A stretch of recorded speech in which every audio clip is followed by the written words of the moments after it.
Buenas chicos, ¿cómo andan? Espero que bien, espero que hayan podido descansar para que estén con todas las pilas para este teórico, que es del nervio trigémino. Tiene su grado de dificultad, así que estaría bueno que presten mucha atención. Esta es una primera parte, la segunda parte la van a ver con el licenciado Carris.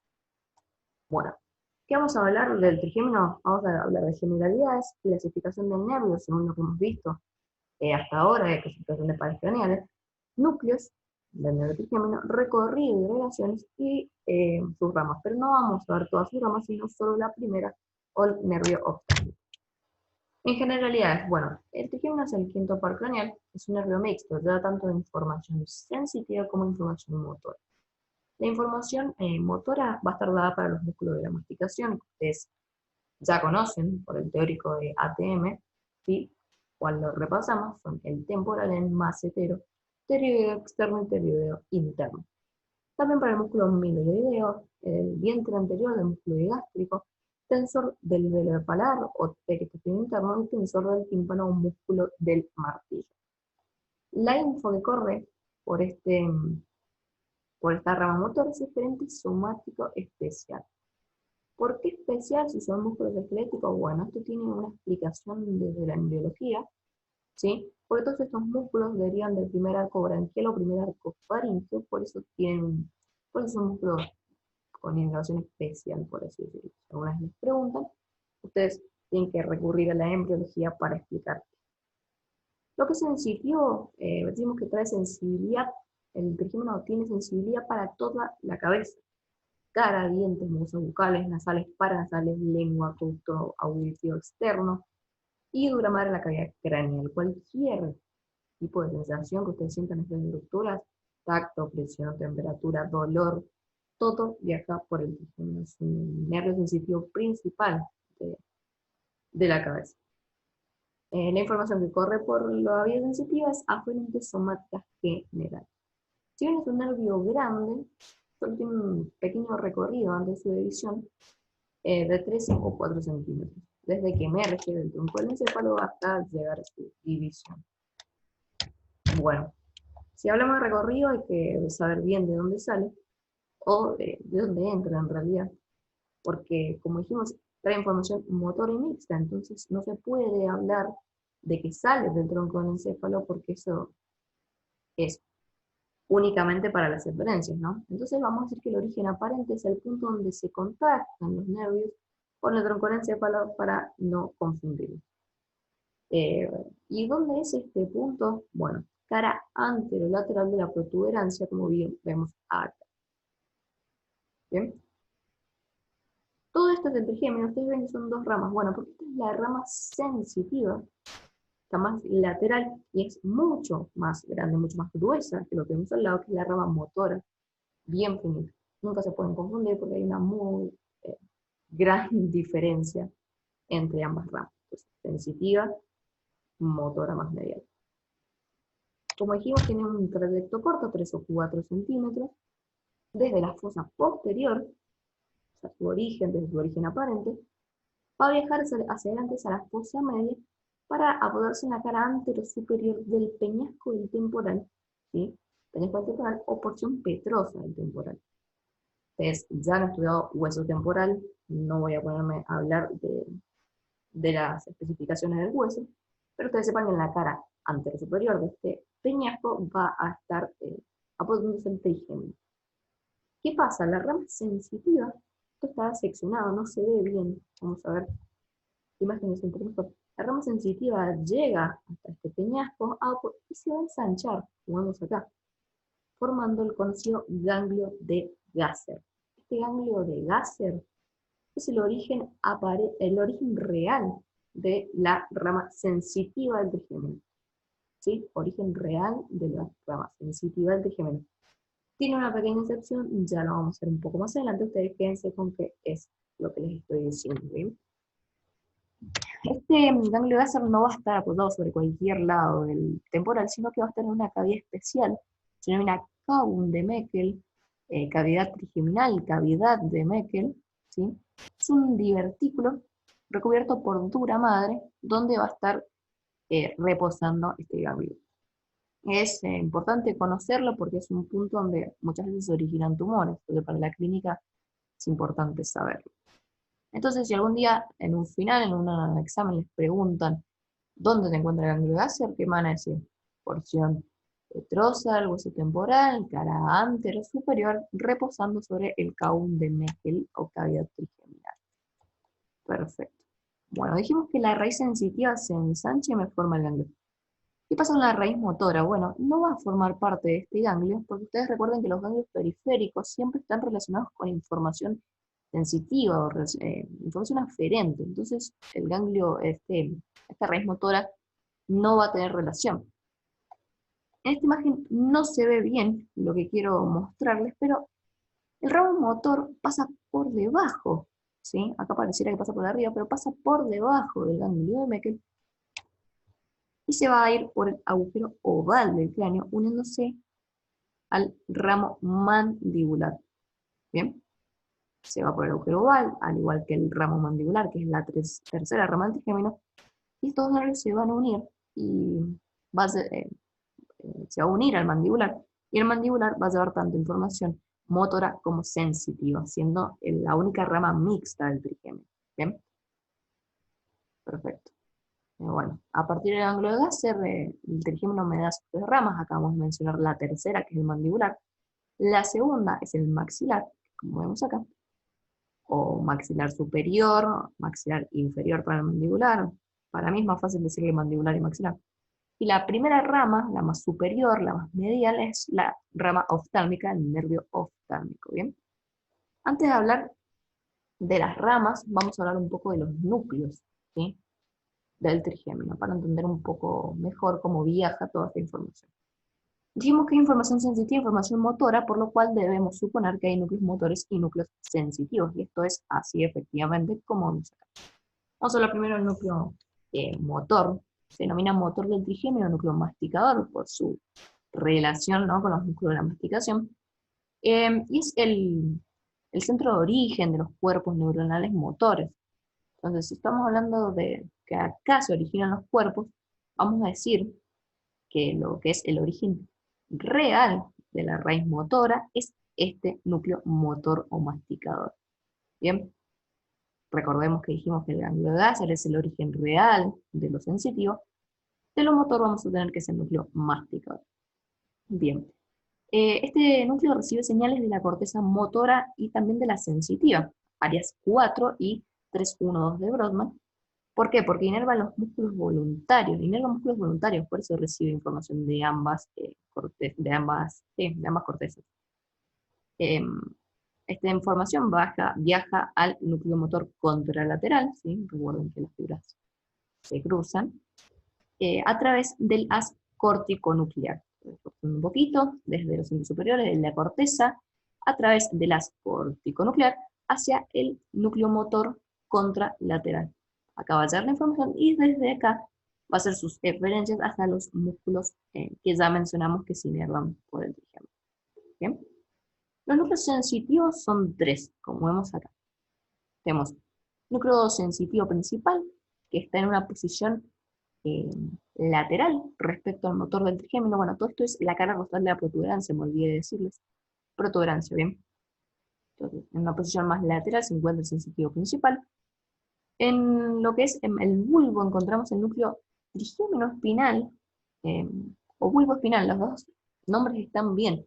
Para mí es más fácil decirle trigémino espinal para acordarse, ¿no?, que es parte del trigémino. Bulbo espinal puede prestarse la confusión. Y por último el núcleo mesencefálico a la altura del mesencéfalo. Vamos a hablar de estos dos, ¿sí? Sensitivo principal y bulbo espinal. Estos núcleos envían fibras hacia el núcleo ventral posteromedial del tálamo. ¿Qué pasa? Bueno, vamos a volver un poco para atrás. La información viene hacia acá, hasta el ganglio de Gasser, ¿sí?, donde es el origen real de estos dos núcleos, viaja hasta llegar a estos núcleos sensitivos principal, de aquí al tálamo y del tálamo a la corteza sensitiva primaria, o áreas 3, 1, 2 de Brodmann. ¿Bien? Perfecto. El sensitivo principal va a llevar sobre todo aferencias de lo que es tacto, presión, roce de todas las estructuras de la cara. y el bulbo espinal, son sensaciones sobre todo de dolor y temperatura. ¿Por qué hablé de estos dos por separado y no del mesencefálico? Bueno, el mesencefálico tiene una particularidad, y que es que sus fibras no sufren modificaciones en el ganglio de Gasser, ¿bien? Trae información sensitiva propioceptiva de los músculos de la masticación, de los nervios dentarios y nervios palatinos. ¿Qué quiere decir que no sufren modificaciones en el nervio de Gasser? Bueno, que los cuerpos neuronales de estas fibras no van a estar en el ganglio de Gasser, sino que van a estar directamente en este núcleo mesencefálico. Entonces, la excepción que nombramos recién en lo que era el origen real sensitivo es esta, ¿sí? El origen real de estas fibras va a ser este núcleo mesencefálico, a diferencia de estos dos, que como ya mencionamos, el ganglio de Gasser. Perfecto. Desde el sensitivo principal, volviendo un poquito a estos dos, desde estos dos se van a enviar unas fibras secundarias, ¿sí?, hacia el núcleo motor. Va a haber una conexión entre estos. ¿Para qué va a ser esto? Bueno, para los reflejos de la masticación provenientes de la mucosa lingual y la mucosa bucal, originados cuando ingresamos comida a la boca. ¿Bien?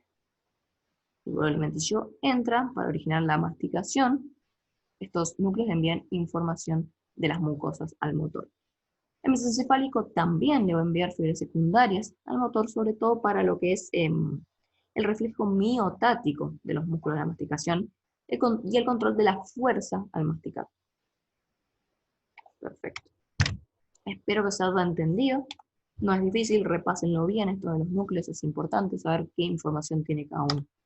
Esta es una imagen que ustedes van a encontrar en Snell, ¿sí? Se las puse para que se guíen un poquito. Acá vemos el núcleo motor, más lateral el núcleo sensitivo, núcleo mesencefálico, perfecto, etcétera, etcétera, que lo pueden ver después. Bueno, ya habiendo hablado de núcleos, podemos empezar a hablar de ramas. Como les dije, no vamos a hablar de todas las ramas, sino que vamos a hablar solo de la rama oftálmica. Lo vamos a buscar, acá está, nervio oftálmico. Vamos a hablar unas diapositivas para atrás, disculpen. Perfecto, acá está. El nervio oftálmico, como les mencioné, es la rama más superior y más medial del trigémino, ¿bien? ¿Qué va a hacer este nervio? Bueno, se va a introducir en la órbita, ¿sí? Primero va a pasar por la pared lateral del seno cavernoso y va a ingresar a la órbita a través de la hendidura esfenoidal. Pero antes de ingresar a la hendidura esfenoidal me va a dar sus tres ramas principales. ¿Cuáles son? La rama lagrimal, la rama frontal y la rama nasal o nasociliar. De medial a lateral decimos que es frontal, nasociliar y lagrimal. Perdón, me trabé un poquito, es muy temprano. Bueno, dijimos que pasa este nervio oftálmico por la pared lateral del seno cavernoso. Se estarán preguntando qué es el seno cavernoso, y si se lo están preguntando está mal, porque ustedes ya deberían saber qué es el seno cavernoso. Nosotros vemos esta imagen, que es un corte coronal visto desde posterior, donde se ve el seno cavernoso, que es este repliegue de dura madre, todo trabeculado y lleno de sangre venosa, por donde van a pasar diferentes estructuras. Acá vemos la carótida interna, perdón. Acá vemos la glándula hipófisis, ¿sí?, asentándose sobre la ciudad turca, todos ustedes ya lo saben, ¿bien? Quiasma óptico, etcétera, etcétera. Bueno, nervio oftálmico dijimos que pasa por la pared lateral, y esto es efectivamente así, acá lo vemos. Y el otro nervio del trigémino que va a pasar es el maxilar. El que no pasa por la pared lateral del seno cavernoso es el mandibular. ¿Por qué? Bueno, porque antes de llegar a esta estructura, sale el cráneo por el agujero oval, pero lo van a ver un poquito más adelante, no nos vamos a adelantar. Lo que quiero que se queden es que tanto oftálmico como maxilar pasan por la pared lateral del seno cavernoso, en relación con el seno cavernoso. Bien. Uy, perdón, chicos. Bueno, dijimos que va a entrar en la órbita a través del agujero esfenoidal o la fisura orbitaria superior. Es lo mismo, de la manera que ustedes le quieran llamar. ¿Qué pasa al entrar a la órbita por esta hendidura esfenoidal? Bueno, se va a relacionar con el anillo de Zinc. Ustedes ya estudiaron anillo de Zinc. Espero que no se hayan olvidado, lo vieron cuando vieron motor ocular común, motor ocular externo, si no me equivoco. Bueno, y los elementos de este nervio oftálmico se van a ir según si pasan por adentro o por fuera del anillo de zinc. ¿Bien? Por fuera del anillo de zinc vamos a ver qué pasa. El nervio patético, nervio troclear, ¿sí? El nervio frontal y el nervio lagrimal. Frontal y lagrimal son las ramas del oftálmico, ¿no? Lo que estamos viendo ahora. Para poder recordar un poquito mejor, yo les he dejado esta mnemotecnia que es pasta flor. Pa para patético, fro para frontal, la para lagrimal. Sinceramente no sé si se escribe así pasta flora, pasta frola. Siempre tuve un problema con esta palabra. Bien, entonces elementos por fuera del anillo de zinc lo podemos ver acá. Y los elementos que pasan por dentro, yo les dije esta mnemotecnia que es Moana, como la película de Disney. ¿Por qué? Porque vamos a ver que por dentro pasa el motor ocular común, el abducens o motor ocular externo, parte lineal número 6, y el nasal, ramo del nervio oftálmico, ¿bien? Lo que a nosotros nos interesa, por algo está en cursiva en negrita, ¿bien? Entonces, ¿qué es lo importante de esta diapositiva? ¿Qué se tienen que acordar? Que bueno, que cuando ingresa por la hendidura esfenoidal hacia la órbita, el frontal y el lagrimal pasan por fuera del anillo de zinc y el nasal va a pasar por dentro. Eso es lo importante. Perfecto. Acá vemos el nervio oftálmico, como les dije, dando sus ramas, su rama nasal, frontal, el 14, y el 13 es el lagrimal. Bien, más o menos a esta altura vamos a ver lo que es la hendidura esfenoidal, bien, ya habiéndose dividido. Perfecto. Ganglio de Dasser, nervio oftálmico y sus ramas. El nervio oftálmico no se queda acá, sino que da muchísimas ramas que vamos a tener que ver lamentablemente. Bueno, ¿cuáles son estas ramas? Lo que es la rama lagrimal alcanza la glándula lagrimal y el párpado superior. Y también inerva la piel del ángulo lateral del ojo. ¿Qué quiere decir que alcanza la glándula lagrimal? Nosotros dijimos que el trigémino tiene información sensitiva e información motora. En ningún momento se habló de que el trigémino tiene información vegetativa o autónoma, parasimpática, simpática, porque esto no es así. ¿Pero por qué decimos que alcanza la glándula lagrimal? Bueno, si bien el trigémino no lleva no posee esta información vegetativa propia, sí le va a prestar el camino o la vía o el medio de transporte a muchas fibras parasimpáticas para que lleguen a inervar distintas estructuras. ¿Sí? Algunos nervios que no llegan a zonas específicas de la cara, le tiran las ramitas, le dicen, toma, por favor, llévame esto al trigémino, que se distribuye por toda la cara. Un ejemplo es lo que acabamos de decir de la glándula lagrimal. ¿Bien? Bien. La otra rama de los técnicos es la frontal, que tiene dos ramas, la frontal interna o supratroquear, frontal externa o supraorbitaria. Si volvemos a la imagen de recién, vamos a frontal, que es el 14, ¿bien?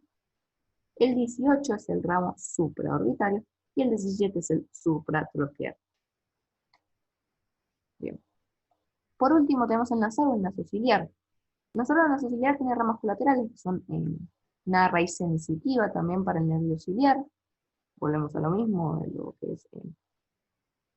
es información vegetativa. Bien. Lo van a ver más adelante, no me voy a meter mucho en eso. Después tenemos nervios ciliares largos y el nervio esfenoetmoidal. En realidad el esfenoetmoidal lo van a encontrar como etmoidal posterior y etmoidal anterior. Es lo que vemos acá. Etmoidal posterior, Dios, etmoidal anterior. Bien, ambos ramos del nasal. Las ramas terminales de este nasal nasociliar son el nervio nasal interno y el nervio nasal externo para todo lo que es la mucosa nasal. Bueno, acá yo les he dejado una imagen, una disección real, ¿no? Donde podemos ver el ángulo de Dasser y las tres ramas dividiéndose. Como ven acá, no todo es tan bonito como en las imágenes, sino que es un poco más complicado. Es importante que ustedes se vayan introduciendo en lo que es el tema preparado. Así que bueno, es una imagen como para que ustedes chusmeen y saquen sus propias conclusiones. Bueno chicos, esto fue la primera parte. Espero que les haya sido leve. y los dejo con el teórico del profesor Harris.